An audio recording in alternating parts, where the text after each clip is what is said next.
বিশেষ আমল সমূহ জানতে চাই। শুক্রবারের প্রথম আমল হলো ভোরে ঘুম থেকে আগে আগে ওঠা। দ্বিতীয় আমল হলো ফজরের নামাজ জামাতের সাথে পুরুষরা আদায় করা। কারণ নবী করিম সাল্লাল্লাহু আলাইহি সাল্লামের একটি হাদিস আছে, তিনি বলেছেন আফদালুস সালাওয়াত সালাতুল ফজর মাআল জামাআতি ইয়াউমাল জুমআহ। সবচেয়ে উত্তম নামাজ হলো, যত নামাজ আছে এর মধ্যে সবচেয়ে উত্তম নামাজ হলো জুমার দিনে ফজরের নামাজ পুরুষরা জামাতের সাথে আদায় করা। এটা হলো যত নামাজ আছে এর মধ্যে সবচেয়ে শ্রেষ্ঠ মর্যাদার নামাজ। এর জন্য জুমার দিনের দ্বিতীয় আমল হলো ফজরের নামাজ জুমার দিন আপনার মহল্লার মসজিদে জামাতের সাথে পুরুষরা আদায় করা, মা বোনরা বাসায় আগে আগে আদায় করা। 3 নম্বর আমল হলো জুমার দিনের সবচেয়ে গুরুত্বপূর্ণ আমল, সেটা হলো জুমার দিনে জুমার নামাজ আদায় করা। এটা হলো জুমার দিনের সবচেয়ে ইম্পর্টেন্ট আমল, বাকিগুলা ফরজ না, এটা হলো ফরজ। এরপরে আসুন 4 নম্বর আমল হলো যে আমলটা সবচেয়ে বেশি করা উচিত জুমার দিনে, সেটা হলো দুরূদ পাঠ করা। কারণ নবী সাল্লাল্লাহু আলাইহি ওয়াসাল্লাম বলেছেন আকসিরু আলাইয়া মিনাস সালাতি মিন ইয়াউমিল জুমআতি ওয়া লাইলাতিল জুমআহ। তোমরা জুমার রাতে অর্থাৎ বৃহস্পতিবার দিবাগত রাতে এবং জুমার দিনে অর্থাৎ জুমার সারা দিন সূর্য ডোবার আগ পর্যন্ত শুক্রবারে এই পুরো সময় জুড়ে তোমরা বেশি বেশি দুরূদ পাঠ করো আমার প্রতি। তাহলে জুমার দিনের বেশি আমল করতে হবে যেটা পরিমাণে, সেটা হলো কি দুরূদ প্রেরণ নবী সাল্লাল্লাহু আলাইহি ওয়াসাল্লামের প্রতি। কয়টা আমল হলো? 4টা। এর পাশাপাশি 5 নম্বর আমল হলো জুমার দিনে আপনি গোসল করবেন, পরিচ্ছন্ন হবেন সুন্দর করে। এরপর আরেকটা আমল হলো আপনি উত্তম পোশাক পরিধান করবেন। আরেকটা আমল হলো আপনি সুগন্ধি ব্যবহার করবেন। আরেকটা আমল হলো মিসওয়াক করা জুমার দিন, এটা উত্তম। এবং আরেকটা আমল হলো জুমার দিন আগে আগে মসজিদে আসা। এটা হলো সবচেয়ে ফজিলতপূর্ণ আমল জুমার দিনের, এটাতে সব সবচেয়ে বেশি। জুমার দিন মসজিদে আগে আগে, যে যত আগে আসে তার মর্যাদা আল্লাহর কাছে তত বেশি থাকে। জুমার দিনের আরেকটা আমল হলো পায়ে হেঁটে জুমার নামাজে আসা। যথাসম্ভব বাহন, গাড়ি, রিক্সা ব্যবহার না করা। যদি দূরে যেতে হয় তাহলে গাড়ি পার করে ওখান থেকে পায়ে হেঁটে আসা অন্তত। আর জুমার দিন আরেকটা আমল হলো যে রাস্তায় আসছেন যাওয়ার সময় ভিন্ন রাস্তায় যাবেন, যেটা ঈদের সুন্নত মূলত। আর আরেকটা আমল হলো সূরা কাহফ তেলাওয়াত করা। জুমার দিন শুক্রবারে যদি কেউ সূরা কাহফ তেলাওয়াত করে, এটা কিয়ামতের দিন তার জন্য নূরের আলোর ভূমিকায় অবতীর্ণ হবে এবং দাজ্জালের ফিতনা থেকে আল্লাহ হেফাজত করবেন যারা সূরা কাহফ তেলাওয়াত করবে।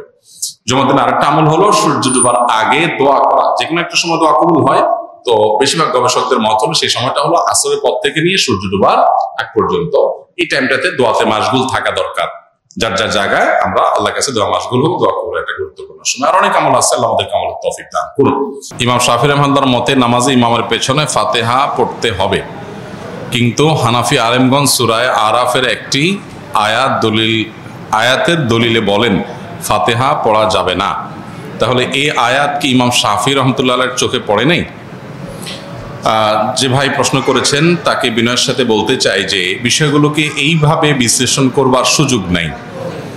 একটা আয়াত, একজন ইমাম, স্বনামধন্য একজন ইমাম, লক্ষ লক্ষ কোটি কোটি মানুষ যাকে অনুসরণ করছেন, ইলমের মহাসমুদ্র, তার কাছে আয়াত চোখে পড়ে নাই এমনটি কোনো মুসলমানই মনে করার কোনো কারণ নাই। তাহলে বিষয়টা কি? যে আয়াত দিয়ে একটি থট একটি মাযহাবের ওলামারা দলিল দিচ্ছেন, আরেক মাযহাবের ওলামা ইকরাম সেটাকে দলিল গ্রহণ করছেন না, কারণ কি? এর উত্তর হলো যে বিষয়টা ব্যাখ্যা সংক্রান্ত বিষয়।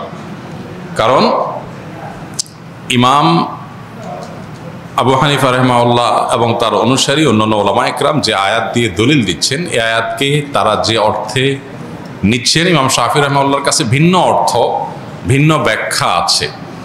একই কথার একাধিক ব্যাখ্যা, একাধিক অর্থ থাকে এবং সেটার প্রেক্ষিতে মতভিন্নতা তৈরি হয়।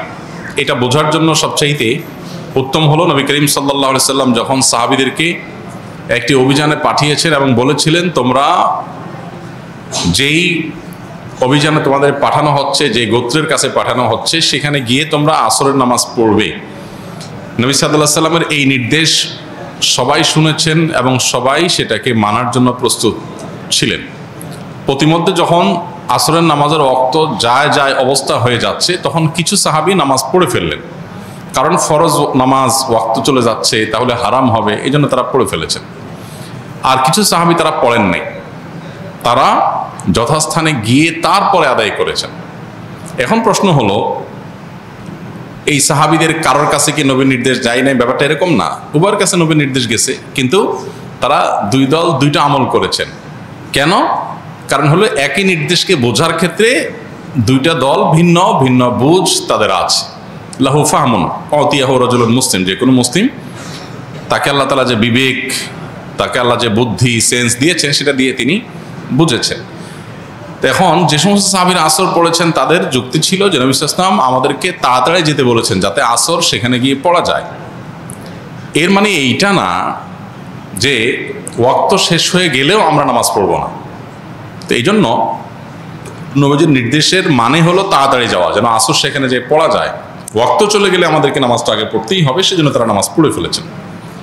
আর যারা নামাজ ওই জায়গায় গিয়ে পড়েছেন ওয়াক্ত শেষ হওয়ার পরে, তাদের বক্তব্য ছিল নবী সাল্লাল্লাহু আলাইহি ওয়াসাল্লাম আমাদেরকে বলেছেন সেখানে গিয়ে আসর পড়তে, অতএব আমি সেখানে গিয়ে আসর পড়বো। তার কাছে আল্লাহর পক্ষ থেকে ওহী আসে, অতএব ওয়াক্ত আছে কি গেছে সেটা আমার দেখার দরকার, নবীর নির্দেশ মানাটাই আমার কর্তব্য, আমি সেটা করেছি।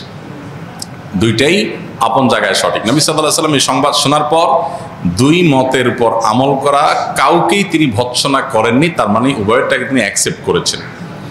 তো কোরআন এবং হাদিসের ক্ষেত্রে মুজতাহিদ ইমামগণ যখন কোনো ইস্তিহাদ গবেষণা করে কোনো আয়াত থেকে কোনো হাদিস থেকে কোনো মাসআলা উদ্ঘাটন করেন বিভিন্ন মূলনীতির আলোকে, তো সেটা একই আয়াত থেকে একাধিক ব্যাখ্যা, একাধিক অর্থ, একাধিক বিশ্লেষণ, একাধিক মর্ম, এটার ভিত্তিতে একাধিক মত সৃষ্টি হতে পারে।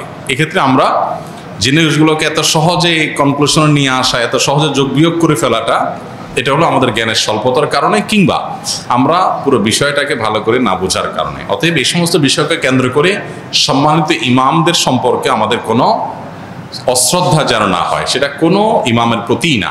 এমনকি কারোর মতের উপরে যদি আমরা আমল নাও করি, তারপরেও আমরা তার মতকে শ্রদ্ধা করতে হবে, কারণ তিনি তার এই মত প্রকাশ করতে গিয়ে যে ইস্তেহাদ করেছেন, এটার কারণে আল্লাহর কাছ থেকে তিনি সওয়াব পাবেন, বিনিময় পাবেন। তো আমি সমালোচনা করে গুনাহগার